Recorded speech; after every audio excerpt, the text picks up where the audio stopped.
가능성 제로. 러시아 기술보안국장이 직접 내린 결론이었습니다.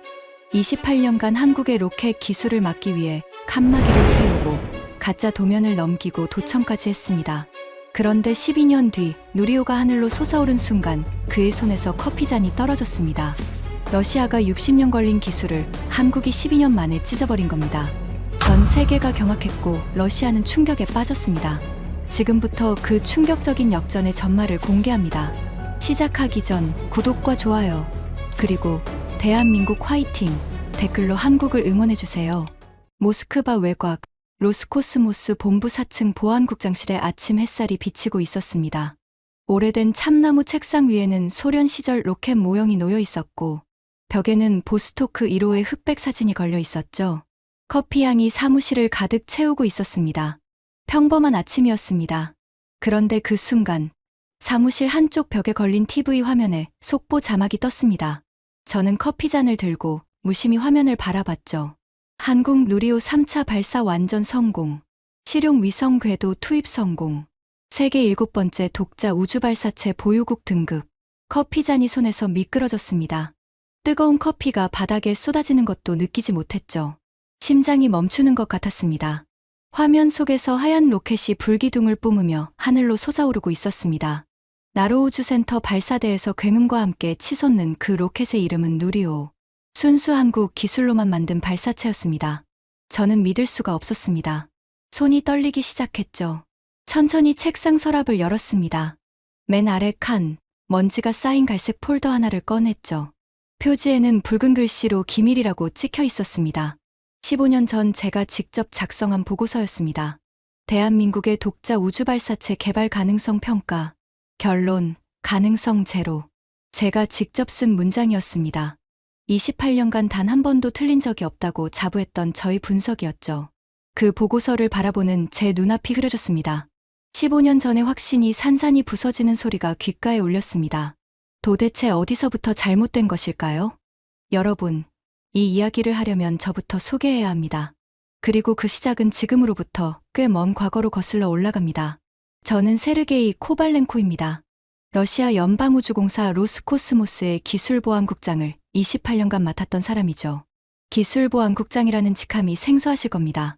쉽게 말하면 러시아의 우주 기술이 단 한 줄이라도 외국으로 빠져나가지 않도록 감시하는 것이 제 일이었습니다. 그 전에는 KGB 기술방첩부에서 10년을 근무했습니다. 소련 시절 미국 CIA가 우리 로켓 기술을 빼내려고 온갖 수단을 동원했죠.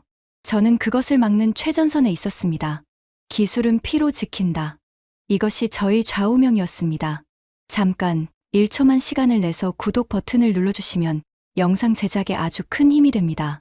그럼 바로 계속하겠습니다. 28년간 저의 기록은 완벽했습니다.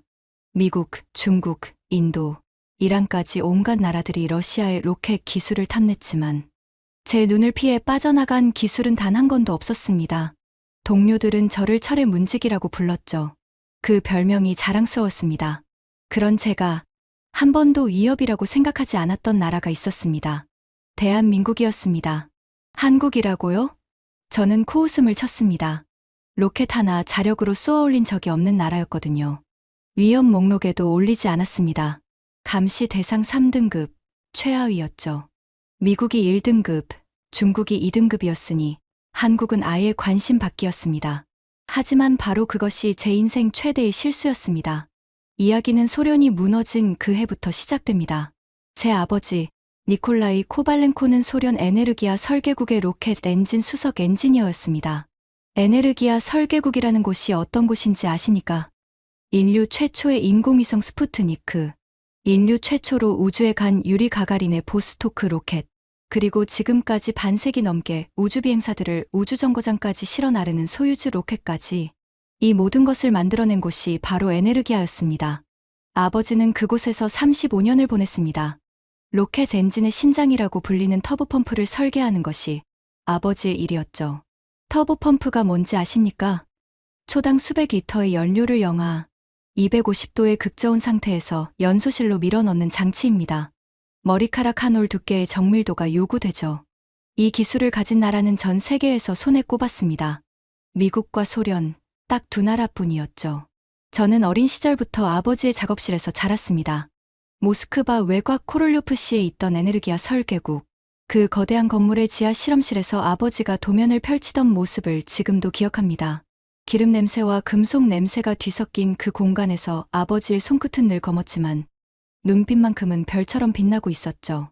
아버지는 자주 말씀하셨습니다. 세르게이, 이 엔진 하나에 수만 명의 땀과 피가 들어가 있다. 미국 놈들이 아무리 눈독을 들여도 절대 내줘선 안 된다. 이건 조국의 심장이야. 그 말씀이 제 가슴에 낙인처럼 새겨졌습니다. 저는 아버지처럼 엔지니어가 되고 싶었지만 결국 다른 길을 택했죠. 아버지의 기술을 지키는 일, KGB 기술방첩부에 들어간 것입니다. 그런데 소련이 무너졌습니다. 그날의 충격을 어떻게 설명해야 할까요? 세계 최강대국이 하룻밤 사이에 사라졌습니다. 붉은 깃발이 내려오고 크렘린 위에 삼색기가 올라갔죠. 저는 TV 앞에서 멍하니 그 장면을 지켜봤습니다. 손이 떨렸고 가슴이 텅 빈 것 같았습니다. 하지만 진짜 참혹한 것은 그 이유였습니다. 러시아 경제가 무너졌습니다. 물가가 하루가 다르게 치솟았고 루블화 가치는 종이 조각 수준으로 추락했죠. 에네르기아 설계국도 예외가 아니었습니다. 세계 최고의 로켓 과학자들이 6개월째 월급을 못 받았습니다. 아버지도 마찬가지였죠. 35년간 소련의 우주 영광을 만들어 온 수석 엔지니어가 퇴근 후 택시 운전을 해야 먹고 살 수 있었습니다. 손끝으로 터보펌프의 0.01mm 오차를 잡아내던 그 정밀한 손이 낡은 택시 핸들을 잡고 모스크바 밤거리를 달려야 했던 것이죠. 아버지만이 아니었습니다. 에네르기아 설계국의 동료들이 하나둘씩 떠나기 시작했습니다. 누구는 이스라엘로, 누구는 인도로, 누구는 중국으로 먹고 살기 위해 외국의 기술을 팔아야 했던 겁니다. 60년간 쌓아올린 소련의 우주 기술이 물처럼 빠져나가고 있었습니다. 아버지는 끝까지 남았습니다. 하지만 몸이 버텨주지 못했죠. 아버지가 쓰러지신 것은 소련이 무너진 지 3년째 되던 겨울이었습니다. 모스크바 시립병원, 형광등 불빛이 차갑게 내리쬐는 병실에서 아버지는 저를 불렀습니다. 아버지의 손은 앙상해졌고 얼굴에는 깊은 주름이 패여 있었죠. 하지만 눈빛만은 여전히 강철처럼 단단했습니다. 세르게이. 아버지가 제 손을 잡았습니다. 차가운 손이었지만 힘은 놀라울 정도로 강했죠.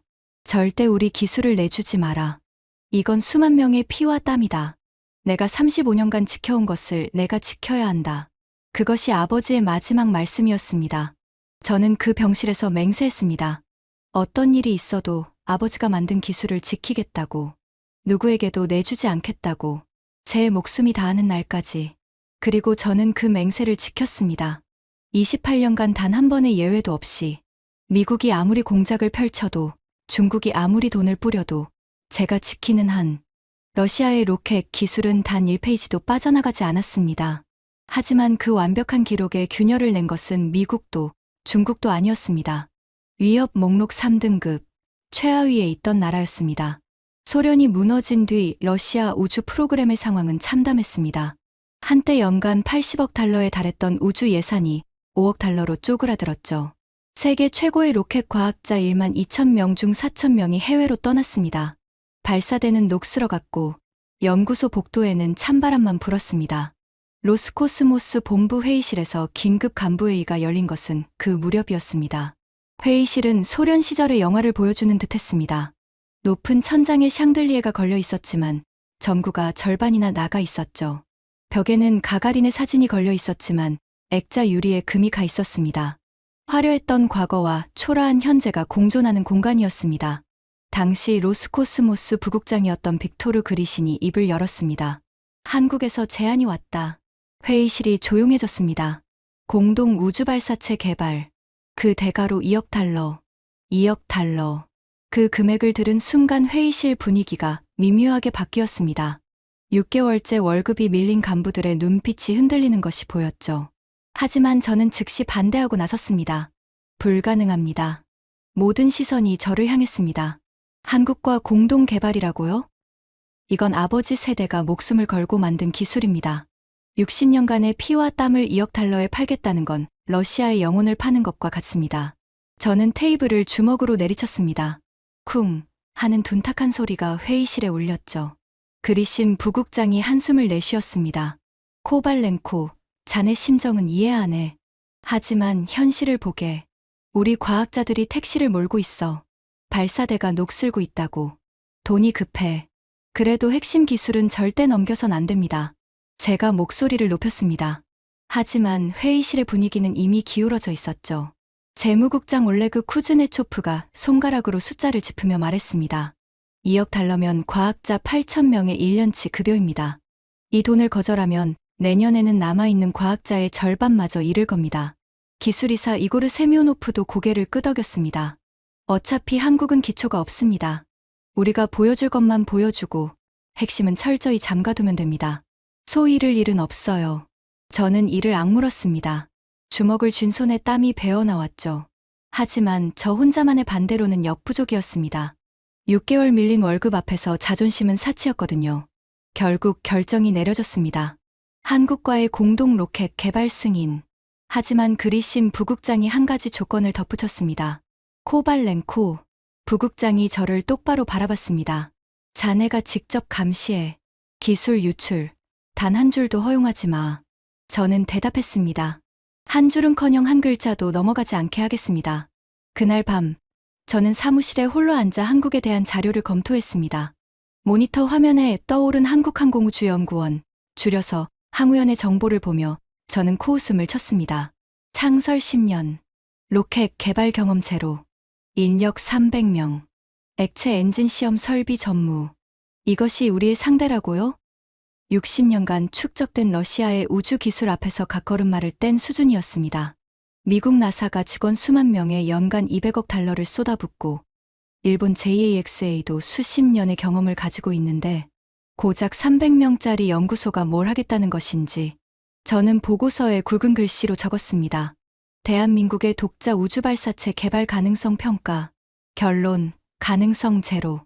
핵심 기술 3가지, 연소기압금 배합비, 터보펌프 설계 원리, 추진제, 혼합비만 차단하면 한국은 100년이 걸려도 독자 엔진을 만들 수 없음. 저는 그 보고서를 기밀 서류함에 넣으며 안도했습니다. 완벽한 계획이었죠. 한국에게는 껍데기만 보여주고 알맹이는 철저히 잠가둘 것입니다. 2억 달러는 받되 기술은 단 한 톨도 내주지 않을 것입니다.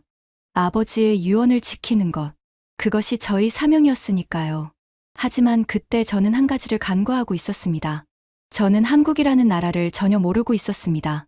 이 나라 사람들의 눈빛이 어떤 의미를 담고 있는지, 이 나라의 엔지니어들이 어떤 집념을 가진 사람들인지, 불가능이라는 단어 앞에서 이들이 어떤 선택을 하는 사람들인지를, 그리고 저는 곧 알게 될 것이었습니다. 제가 막으려 했던 것이 기술이 아니었다는 사실을 말입니다. 그것은 하나의 의지였습니다. 그리고 의지는 칸막이로도, 가짜 도면으로도, 도청 장치로도 막을 수 없는 것이었죠. 한국과의 공동 개발이 시작된 것은 그로부터 얼마 뒤였습니다. 프로젝트명 KSLV-1 한국에서는 나로우라고 불렀죠. 한국이 일단 로켓의 비용을 전액 부담하고 러시아가 일단 로켓을 설계 제작하는 구조였습니다. 한국은 2단 로켓과 위성 탑재부를 담당했죠. 저는 개발 현장의 보안 총책임자로 파견됐습니다. 아버지의 유언을 지키겠다는 각오로 가득 차 있었죠. 한국 남쪽 끝, 전라남도 고흥군 외나로도. 저는 그곳에 처음 발을 디뎠을 때의 느낌을 아직도 기억합니다. 바닷바람이 얼굴을 때렸고 갈매기 울음소리가 사방에서 들렸죠. 허허벌판에 발사대 하나가 덩그러니 서 있었습니다. 미국 케네디 우주센터의 수십 분의 1 규모였죠. 저는 속으로 비웃었습니다. 이것이 한국의 우주센터라고요? 우리 코롤료프 씨의 엔지니어 식당보다 작았습니다. 하지만 비웃음은 잠시뿐이었습니다. 저에게는 해야 할 일이 있었으니까요. 저는 즉시 보안 조치에 착수했습니다. 첫 번째, 칸막이였습니다. 일단 로켓 조립동 내부에 높이 3m짜리 철제 칸막이를 설치했습니다. 한국 엔지니어들은 이 칸막이 안쪽으로 단 한 발자국도 들어올 수 없었죠. 일단 로켓의 엔진 조립, 배관 연결, 터보펌프 장착. 이 모든 작업은 칸막이 안쪽에서 러시아 엔지니어들만 수행했습니다. 한국 엔지니어들은 칸막이 바깥에서 소리만 들을 수 있었습니다. 금속이 부딪히는 소리, 용접기가 타닥거리는 소리, 러시아어로 주고받는 지시 소리. 하지만 무엇을 어떻게 하고 있는지는 볼 수 없었죠. 두 번째, 가짜 도면이었습니다. 한국 측에 제공하는 기술 문서에 의도적으로 15%의 오류를 삽입했습니다. 연소기 내벽의 냉각 채널 간격을 2mm 틀리게 적었고 터보펌프 임펠러의 곡률 반경을 5% 왜곡했죠. 추진제 혼합비도 미세하게 바꿔놓았습니다. 한국이 이 문서를 그대로 따라하면 엔진이 폭발하도록 설계한 것입니다. 세 번째, 도청이었습니다. 한국 엔지니어들이 묵는 숙소와 회의실에 초소형 도청 장치를 설치했습니다. 이들이 무엇을 논의하는지, 어디까지 파악했는지를 실시간으로 감시했죠. 네 번째, 인력 차단이었습니다. 러시아 엔지니어 중 한국 측에 호의적인 태도를 보이는 사람이 있으면 즉시 교체했습니다. 개발 초기에 젊은 엔지니어 하나가 한국 측 연구원과 점심을 함께 먹은 적이 있었죠. 저는 그날 밤 그를 불러 경고했습니다. 적에게 동정을 보이는 자는 배신자다. 다음에는 모스크바로 돌려보내겠다. 그 엔지니어는 다음 날부터 한국 측과 눈도 마주치지 않았습니다. 저는 이 모든 조치가 당연하다고 생각했습니다. 국익을 위한 것이니까요. 아버지가 목숨을 걸고 만든 기술을 지키는 것이니까요. 한국 엔지니어들의 첫인상은 어땠냐고요? 솔직히 말하면 무시했습니다. 키가 작고 고개를 숙이고 말이 없었거든요. 우리 러시아 엔지니어들처럼 목소리가 크고 당당하지 않았습니다. 회의 때도 대부분 조용히 메모만 했죠. 저는 생각했습니다. 고분고분하군. 이 정도면 통제하기 쉽겠어. 하지만 이상한 점이 하나 있었습니다. 그들의 눈빛이었습니다. 고개는 숙이고 있었지만 눈동자는 쉬지 않고 움직이고 있었습니다. 칸막이 너머로 들리는 모든 소리에 귀를 세우고 우리 엔지니어들의 손동작 하나하나를 놓치지 않으려는 듯했죠. 그때는 그 눈빛의 의미를 몰랐습니다.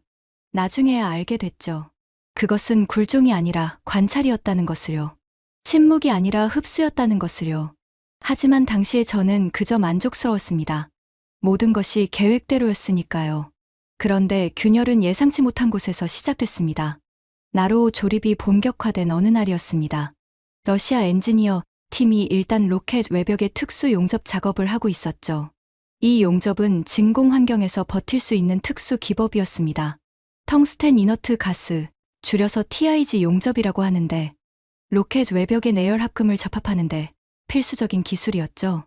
이 기법을 제대로 익히려면 최소 석 달은 걸립니다. 우리 러시아 엔지니어들도 3개월 이상 훈련을 받았죠. 용접봉의 각도, 전류의 세기, 이송 속도까지 모든 것이 경험으로만 체득되는 영역이었습니다.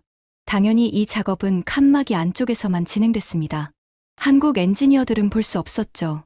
다만 소리는 들을 수 있었습니다. 용접기가 타닥거리는 소리, 가스가 새어나가는 쉬익 소리, 금속이 녹으며 찌직거리는 소리. 그런데 이틀 뒤 저에게 긴급 보고가 올라왔습니다. 보안 요원이 숨을 헐떡이며 뛰어왔습니다. 국장님, 한국 측 조립동에서 이상한 걸 발견했습니다. 저는 한국 측 작업 공간으로 달려갔습니다. 그리고 그곳에서 본 것에 온몸에 털이 곤두섰습니다. 한국 엔지니어들이 2단 로켓 외벽에 TIG 용접을 하고 있었습니다. 문제는 그 품질이었죠. 용접 비드의 균일도, 열 변색 범위, 접합부 강도까지. 우리 러시아 엔지니어의 용접과 거의 동일한 수준이었습니다. 석 달 걸리는 기술을 이틀 만에 재현한 것입니다. 심장이 쿵 하고 내려앉았습니다. 손이 떨리기 시작했죠. 이건 불가능해. 저는 중얼거렸습니다. 아무리 재능이 있어도 이건 불가능한 일이었거든요. 도대체 어떻게 한 것일까? 도청 기록을 확인했습니다. 전날 밤의 녹음이었죠. 한국 엔지니어들의 대화가 들렸습니다. 오늘 칸막이 너머에서 용접할 때 소리 들었지? 타닥 소리의 간격이 0.3초였어. 그리고 가스 유량 밸브 돌리는 소리가 3번 났어. 그 말은 전류를 3단계로 조절했다는 뜻이야. 용접 방향은 소리의 이동으로 추정하면 좌에서 우로, 속도는 초당 약 2mm. 내가 시뮬레이션 돌려봤는데 그 조건이면 최적 각도는 15도에서 20도 사이야. 소리만 듣고 용접 기법을 역추산한 것이었습니다. 저는 녹음을 멈추고 한참 동안 의자에 앉아 있었습니다. 등에 식은땀이 흘렀죠. 이건 단순한 기술력의 문제가 아니었습니다. 집착에 가까운 집념이었습니다. 하지만 더 큰 충격은 그 다음이었습니다. 가짜 도면 사건입니다. 저는 자신이 있었습니다. 한국 측에 넘긴 기술 문서에 15%의 오류를 삽입해뒀으니까요. 연소기 냉각 채널 간격 2mm 오차, 터보 펌프 곡률 5% 왜곡, 추진제, 혼합비 미세 변경. 이 오류들은 전문가가 아니면 절대 발견할 수 없는 수준이었습니다. 우리 러시아 엔지니어 중에서도 수석급만 알아챌 수 있는 것들이었죠. 그런데 공동기술 검토 회의에서 한국 측 수석 엔지니어가 손을 들었습니다. 조용하고 차분한 목소리였지만 그 내용은 저를 벼락처럼 내리쳤죠. 47페이지의 냉각 채널 간격이 열역학적 최저값과 2mm 차이가 납니다. 그리고 83페이지 터보펌프 임펠러 공률이 이론값에서 5% 벗어나 있습니다. 112페이지의 혼합비도 연소 효율 관점에서 최적이 아닌 것 같습니다. 15곳의 오류를 전부 찾아낸 것입니다. 하나도 빠짐없이. 회의실이 순간 얼어붙었습니다. 러시아 엔지니어들의 얼굴이 하얗게 질렸죠. 그들도 알고 있었으니까요. 그 오류가 의도적이었다는 것을. 한국 측 수석 엔지니어는 덧붙였습니다. 실수이시겠지만 수정을 부탁드립니다. 실수이시겠지만 그 한마디가 저를 관통했습니다. 그는 알고 있었던 겁니다. 의도적이었다는 것을. 하지만 정면으로 따지지 않았죠. 조용히, 정확하게 오류만 지적했습니다. 저는 그 순간 처음으로 불안감을 느꼈습니다. 심장이 빠르게 뛰었고 손에 쥔 펜이 축축해졌죠. 이들은 우리가 준 것만 보고 있는 게 아니다. 스스로 계산하고 검증하고 오류까지 잡아내고 있다. 저는 그날 밤 모스크바에 긴급 보고를 올렸습니다. 한국 측 역량이 예상을 크게 초과합니다. 기술 문서 접근 등급을 더 제한하고 현장 출입 범위를 축소해야 합니다. 즉각적인 조치가 필요합니다. 모스크바의 답변은 짧았습니다. 알아서 처리해. 핵심만 안 넘어가면 돼. 알아서 처리하라고요? 저는 이를 악물었습니다. 좋다. 더 강하게 조이겠다. 저는 칸막이 높이를 4m로 올렸습니다. 한국 엔지니어들의 현장 출입 시간을 하루 6시간에서 4시간으로 줄였죠. 기술 문서 열람 범위도 절반으로 축소했습니다. 하지만 도청 기록은 매일 밤 같은 내용을 담고 있었습니다. 한국 엔지니어들은 숙소에서 밤 12시가 넘도록 불을 켜고 있었습니다. 자체 시뮬레이션 프로그램을 돌리며 러시아가 안 가르쳐준 영역을 스스로 계산하고 있었죠. 칸막이 너머에서 들은 소리, 잠깐 스쳐본 부품의 외형, 기술 문서의 행간. 이 모든 조각들을 퍼즐처럼 맞추고 있었습니다. 새벽 2시, 3시에도 숙소의 불이 꺼지지 않았습니다. 저는 그때 처음으로 이상한 감정을 느꼈습니다. 분노가 아니었습니다. 경외에 가까운 것이었죠. 물론 입 밖에 내지는 않았습니다.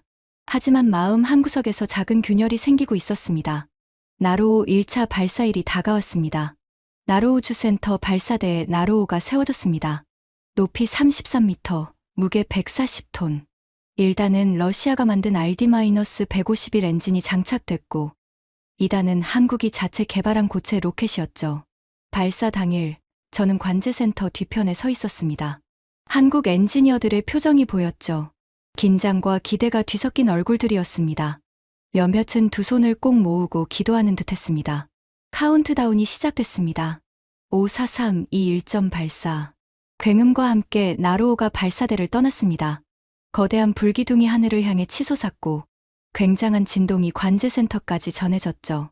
한국 엔지니어들의 얼굴에 희망이 피어올랐습니다. 일단 분리 성공. 여기까지는 문제없었습니다. 러시아가 만든 엔진이니까요. 그런데 2단 점화 이후 문제가 발생했습니다. 위성을 감싸고 있던 페어링, 로켓맨 위의 덮개가 한쪽만 분리된 것이죠. 위성이 궤도에 진입하지 못했습니다. 실패였습니다. 관제센터가 침묵에 빠졌습니다. 한국 엔지니어들의 얼굴에서 빛이 사라졌죠. 몇몇은 고개를 떨구었고 누군가는 주먹을 꽉 쥐고 있었습니다. 저는 그 모습을 지켜보며 속으로 중얼거렸습니다. 이게 현실이야. 로켓이 한 게 그렇게 쉬운 게 아니거든. 하지만 진짜 충격은 그 이후에 일어났습니다. 실패 원인 분석 단계에서 러시아 측은 데이터 공유를 거부했습니다. 일단 로켓의 텔레메트리 데이터, 즉 비행 중 수집된 엔진 성능 기록을 한국에 넘기지 않은 겁니다. 이것은 제 지시였습니다.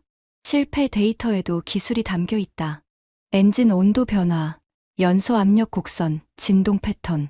이런 데이터를 한국이 분석하면 우리 엔진의 내부 구조를 역추산할 수 있다. 한국 측은 항의했습니다. 공동 개발인데 실패 데이터도 공유해야 하지 않느냐고요. 하지만 저는 단호했습니다. 계약서에는 데이터 공유 범위가 명시되어 있지 않습니다. 거부합니다. 한국 엔지니어들의 표정을 저는 지금도 기억합니다. 분노도 아니고 좌절도 아닌 이상한 표정이었습니다. 마치 결심한 사람의 얼굴이었죠. 그리고 석 달 뒤, 저는 두 번째 충격을 받았습니다. 한국항공우주연구원이 자체 분석 보고서를 발표한 겁니다. 발사 실패의 원인을 독자적으로 규명한 것이죠. 저는 그 보고서를 읽고 손이 떨렸습니다. 한국이 내린 결론은 러시아 내부 보고서와 99% 일치했습니다. 어떻게 이것이 가능합니까? 일단 로켓 데이터를 주지 않았는데 정보 분석팀에 조사를 지시했습니다. 결과는 더 놀라웠죠.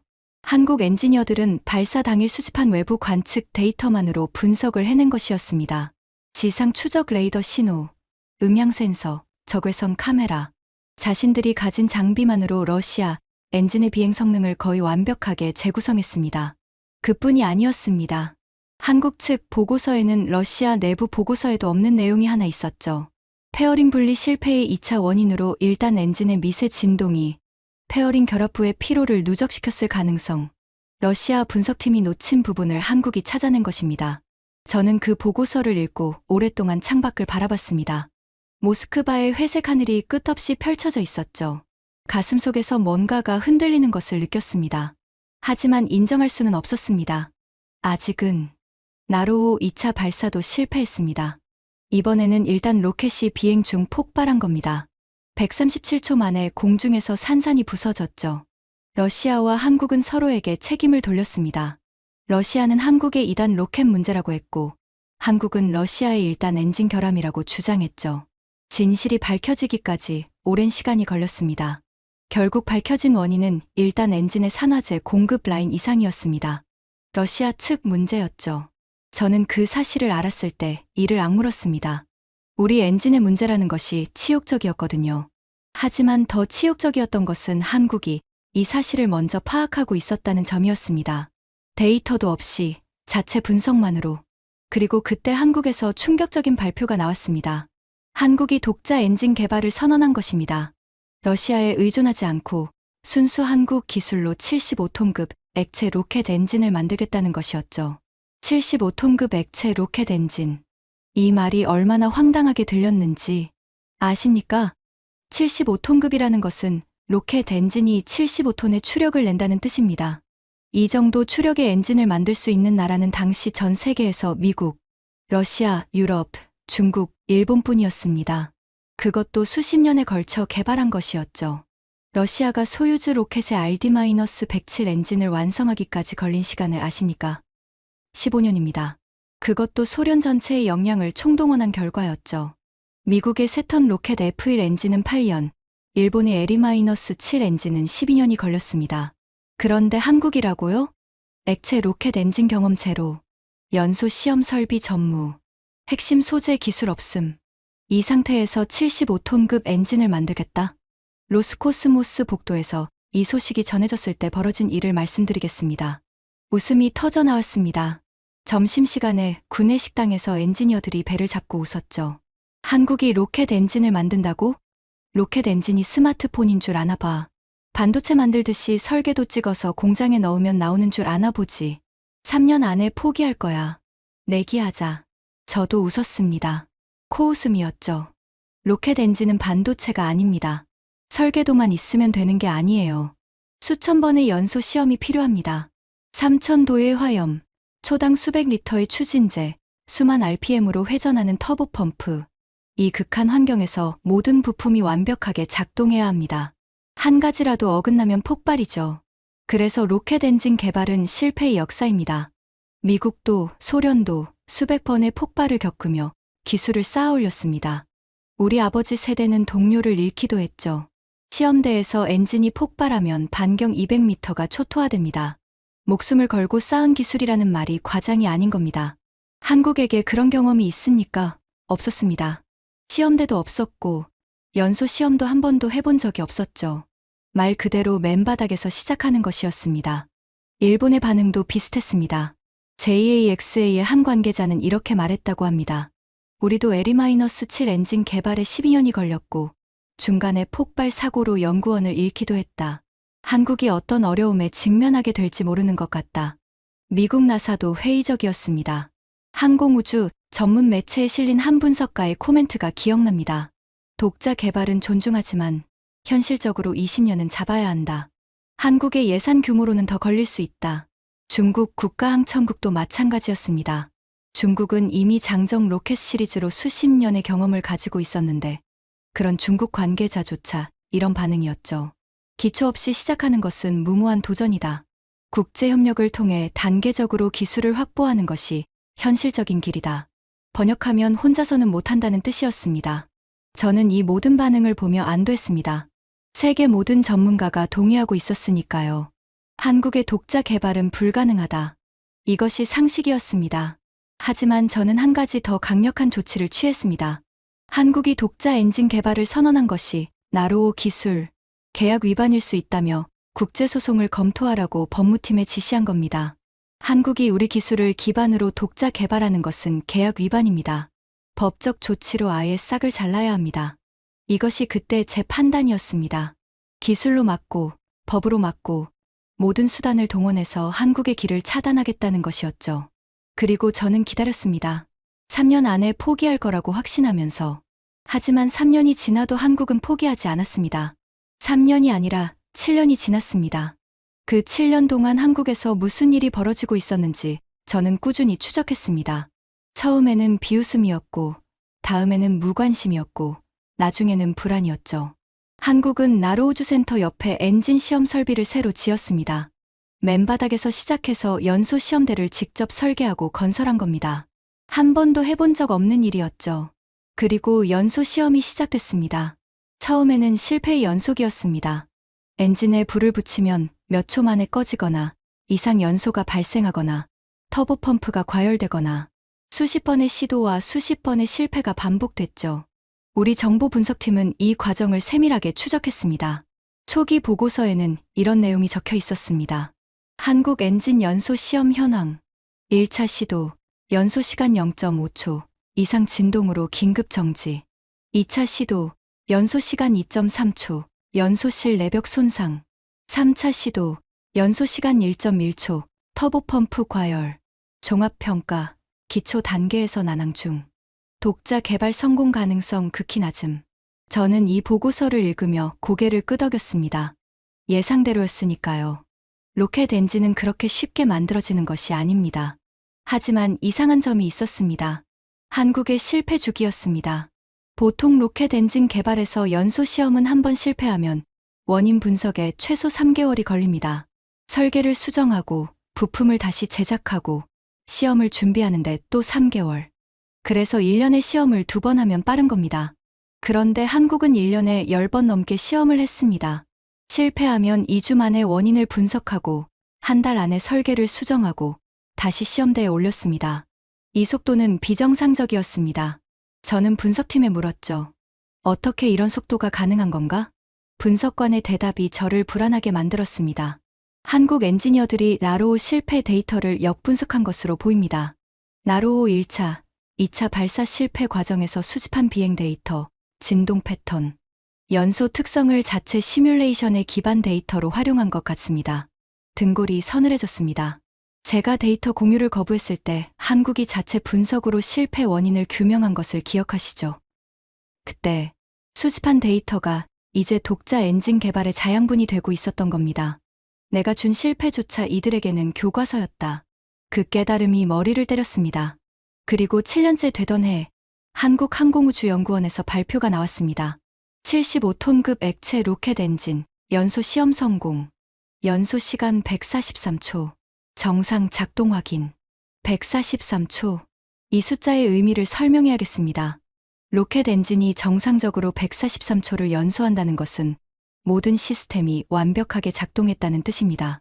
3000도의 화염을 143초 동안 견딘 연소실, 초당 300리터의 추진제를 143초 동안 밀어넣은 터보 펌프, 영하 183도의 액체 산소를 143초 동안 안정적으로 공급한 배관 시스템. 이 모든 것이 완벽하게 작동한 것입니다. 보고를 받은 순간 제 손에서 커피잔이 미끄러졌습니다. 이번이 2번째였죠. 뜨거운 커피가 바지를 적셨지만 느끼지도 못했습니다. 불가능합니다. 저는 중얼거렸습니다. 우리가 RD-107 엔진의 연소 시간 140초를 달성하기까지 18년이 걸렸습니다. 한국이 7년 만에 143초라고요? 이건 말이 안 됩니다. 정보를 다시 확인했습니다. 사실이었습니다. 한국은 맨바닥에서 시작해서 7년 만에 75톤급 엔진의 풀 듀레이션 연소에 성공한 것입니다. 러시아가 18년 걸린 것을 7년 만에 60년 대 7년. 정확히 말하면 이렇습니다. 소련이 최초의 액체 로켓 엔진을 연구하기 시작한 것이 1930년대입니다. 거기서부터 소유즈급 엔진을 완성하기까지 약 60년이 걸렸죠. 미국도 마찬가지였습니다. 한국은 그 60년의 축적을 물론 시대와 조건이 다르다는 것은 인정합니다만 12년 안에 따라잡겠다고 선언하고 7년 만에 핵심 관문을 통과한 것입니다. 로스코스모스 내부의 반응은 충격 그 자체였습니다. 구내 식당에서 배를 잡고 웃던 엔지니어들의 표정이 완전히 달라져 있었습니다. 아무도 한국을 비웃지 않았죠. 제 오랜 동료였던 기술이사 이고르 세미오노프가 저를 찾아왔습니다. 그의 얼굴은 창백했죠. 세르게이, 한국 엔진의 성능 데이터를 봤나? 비추력이 우리 RD-151과 거의 동급이야. 연소 안정성은 오히려 우리보다 낫더라고. 비추력이란 로켓 엔진의 효율을 나타내는 지표입니다. 같은 양의 연료로 얼마나 많은 추력을 내는지를 보여주죠. 한국 엔진의 비추력이 우리와 동급이라는 것은 효율 면에서 러시아를 따라잡았다는 뜻이었습니다. 저는 대답하지 못했습니다. 가슴이 먹먹했거든요. 그리고 같은 시기 러시아에서는 정반대의 일이 벌어지고 있었습니다. 앙가라 로켓 개발이 16년째 지연되고 있었습니다. 소유즈의 후속 발사체로 개발을 시작한 지 16년이 지났는데 아직 실전 배치가 안 된 것이죠. 예산 초과, 일정 지연, 기술 문제가 끊이지 않았습니다. 한국은 맨바닥에서 7년 만에 엔진을 만들었는데 러시아는 60년의 기술 축적을 가지고도 16년째 새 로켓을 완성하지 못하고 있었습니다. 이 아이러니가 저를 짓눌렀습니다. 도대체 무엇이 잘못된 건가? 우리에게는 60년의 기술이 있고 수만 명의 엔지니어가 있고 세계 최고의 로켓 설계 유산이 있는데 왜 우리는 제자리 걸음이고 한국은 질주하고 있는 것인가? 저는 그 답을 찾고 싶지 않았습니다. 찾으면 안 되는 답이었으니까요. 인정하고 싶지 않았습니다. 하지만 마음속 깊은 곳에서 균열이 점점 커지고 있었습니다. 15년 전 제가 쓴 보고서 가능성 제로라는 그 문장이 머릿속에서 떠나지 않았죠. 가능성 제로? 그것은 한국의 가능성이 아니라 제 판단력의 한계를 보여주는 것이었는지도 모릅니다. 하지만 저는 아직 인정할 준비가 안 됐습니다. 아버지의 유언이 가슴을 짓누르고 있었으니까요. 엔진 하나 만들었다고 끝이 아니다. 발사체를 완성하고 실제로 위성을 궤도에 올려놓기까지는 아직 먼 길이 남아 있다. 한국이 거기까지 갈 수 있을까? 나는 여전히 회의적이었습니다. 하지만 가슴 한쪽에서는 이런 생각이 피어오르고 있었습니다. 만약 한국이 정말 해낸다면 그때 저는 무엇을 느끼게 될까요? 그 답을 알게 되기까지는 그리 오랜 시간이 걸리지 않았습니다. 그로부터 5년 뒤의 일이었습니다. 저는 모스크바 사무실에서 평소처럼 아침 업무를 보고 있었습니다. 창밖에는 러시아의 긴 겨울이 아직 끝나지 않아 회색 하늘이 낮게 깔려 있었죠. 책상 위에는 처리해야 할 서류가 쌓여 있었지만 마음은 무거웠습니다. 러시아 우주 프로그램의 상황이 나날이 악화되고 있었거든요. 우크라이나 전쟁 이후 서방의 제재가 로스코스모스를 직격했습니다. 우주 예산이 40% 삭감됐죠. 미국과 유럽이 러시아 로켓을 이용한 위성 발사 계약을 전부 취소했습니다. 한때 세계 상업 발사 시장의 30%를 차지했던 러시아가 하룻밤 사이에 고객을 잃은 것입니다. 그뿐이 아니었습니다. 핵심 엔지니어들이 해외로 빠져나가고 있었습니다. 제재로 급여가 삭감되자 젊고 유능한 인재들이 프랑스, 미국, 심지어 인도까지 떠나기 시작했죠. 소련 붕괴 때와 똑같은 일이 반복되고 있었습니다. 아니, 더 심각했습니다. 이번에는 기술뿐 아니라 기술을 가진 사람까지 잃고 있었으니까요. 앙가라 로켓은 여전히 완성되지 못했습니다. 20년이 넘도록 제자리였죠. 소유즈 로켓은 반세기 전 설계인데 아직도 이것에 의존하고 있었습니다. 이것이 60년 우주 강국 러시아의 현실이었습니다. 그런데 그 아침 TV에서 속보가 나왔습니다. 저는 커피를 마시다가 화면을 봤죠. 대한민국 누리호 3차 발사 나로우주센터에서 실시. 저는 화면에서 눈을 뗄 수 없었습니다. 하얀 발사체가 발사대 위에 서 있었죠. 높이 47m, 무게 200톤. 1단에 75톤급 엔진 4개를 묶어서 300톤의 추력을 만들어냈습니다. 2단에 75톤급 엔진 1개, 3단에 7톤급 엔진 1개. 전부 한국이 독자 개발한 엔진이었습니다. 카운트다운이 시작됐습니다. 관제센터의 목소리가 들렸죠. 5, 4, 3, 2, 1점 발사. 굉음과 함께 누리호가 하늘로 치솟았습니다. 거대한 불기둥이 발사대를 감쌌고 하얀 연기가 하늘을 가르며 퍼져나갔죠. 카메라가 로켓을 추적했습니다. 점점 작아지는 빛의 점이 푸른 하늘 속으로 사라져갔습니다. 1단 분리 성공, 2단 점화 성공, 2단 분리 성공, 3단 점화 성공, 페어링 분리 성공, 위성 분리 성공, 궤도 진입 확인. 모든 단계가 완벽했습니다. 실용 위성 8기를 목표 궤도에 정확히 투입했죠. 한국은 순수 자국 기술로 만든 발사체로 위성을 우주에 올려놓은 세계 7번째 나라가 됐습니다. 한국 관제센터에서 환호성이 터져 나왔습니다. 엔지니어들이 서로 부둥켜 안고 울었죠. TV 화면에 비친 그들의 얼굴에는 눈물과 웃음이 뒤섞여 있었습니다. 저는 그 장면을 보면서 온몸이 굳어버렸습니다. 리모컨을 쥔 손이 떨리고 있었죠. 그때 화면에 한 사람의 얼굴이 클로즈업 됐습니다. 한국항공우주연구원의 엔진 개발 책임자였죠. 머리가 하얗게 센 중년의 남자였습니다. 기자가 소감을 물었고 그는 잠시 말을 잇지 못했습니다. 입술이 떨리고 있었거든요. 12년이 걸렸습니다. 수백 번 실패했고 포기하고 싶었던 적도 셀 수 없이 많았습니다. 하지만 우리는 할 수 있다고 믿었습니다. 그 순간 제 머릿속에 섬광처럼 이미지가 떠올랐습니다.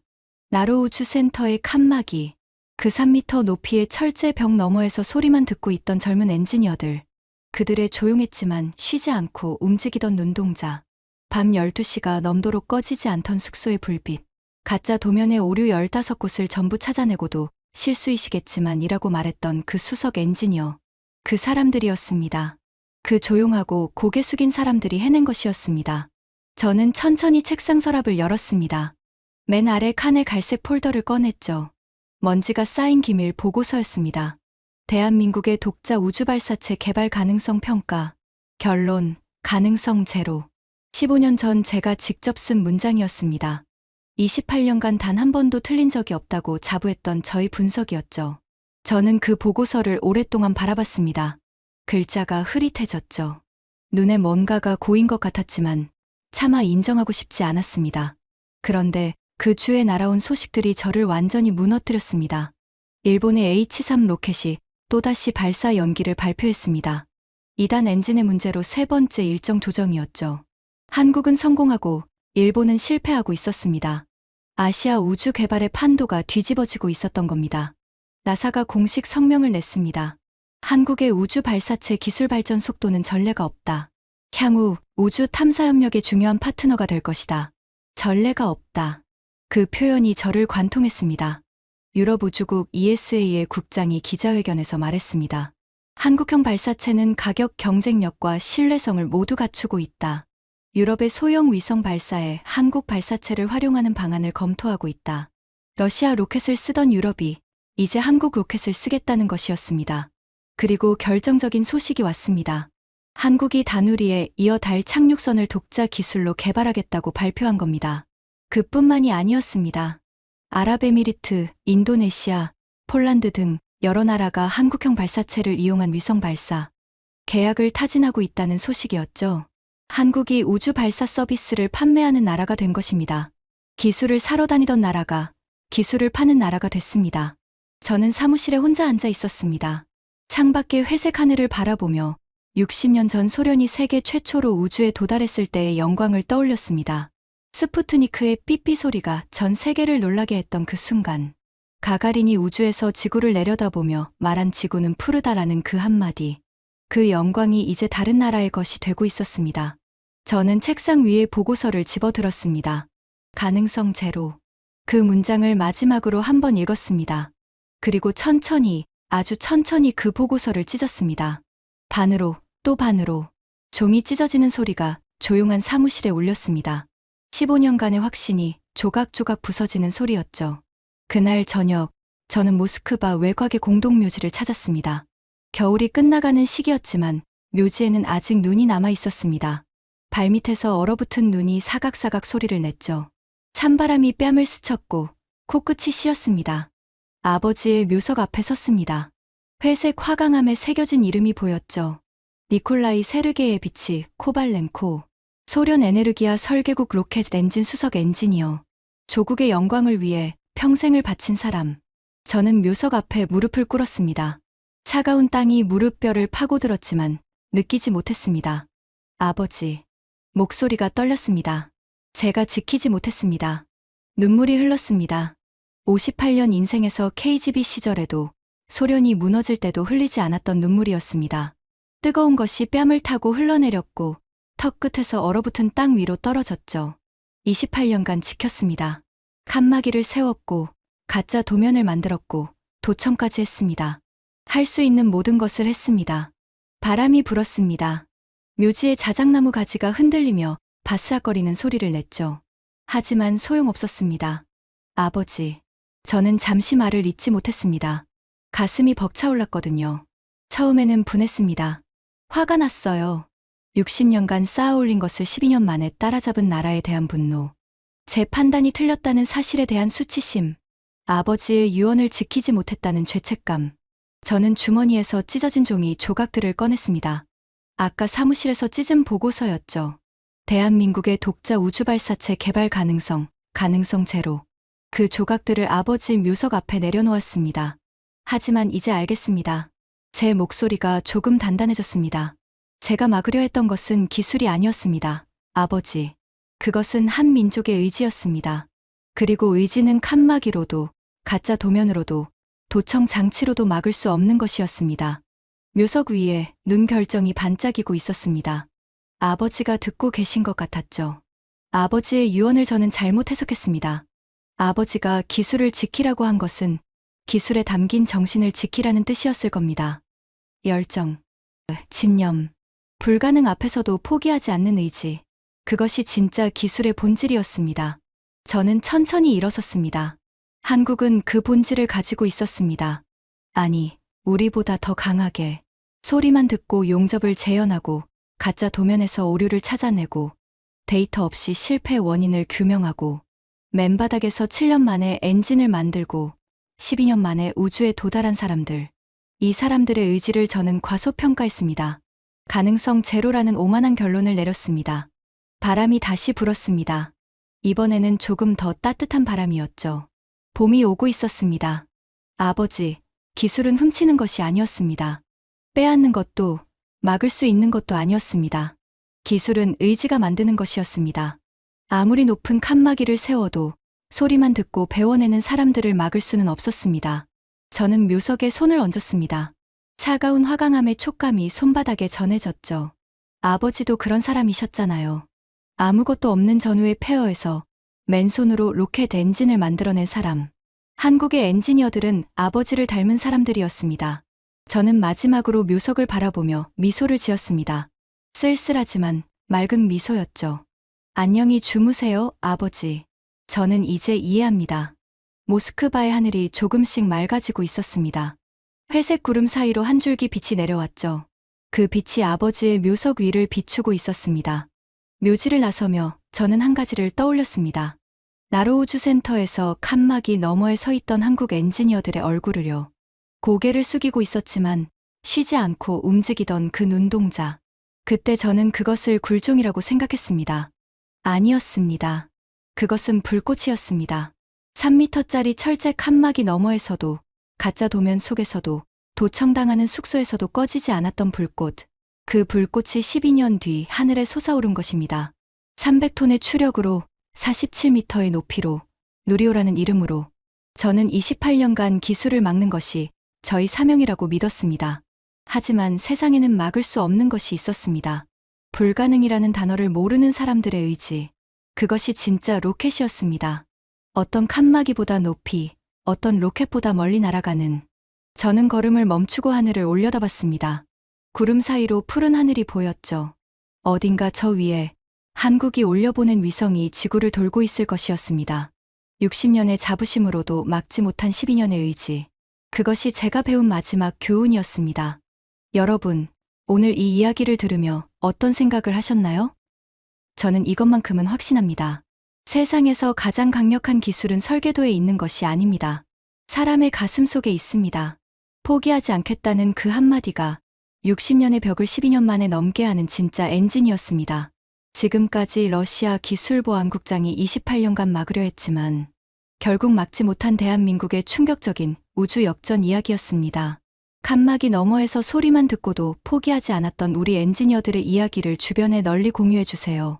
불가능을 가능으로 만든 건 기술이 아니라 우리의 의지였습니다. 구독과 좋아요도 부탁드립니다. 지금까지 감동테라였습니다. 감사합니다.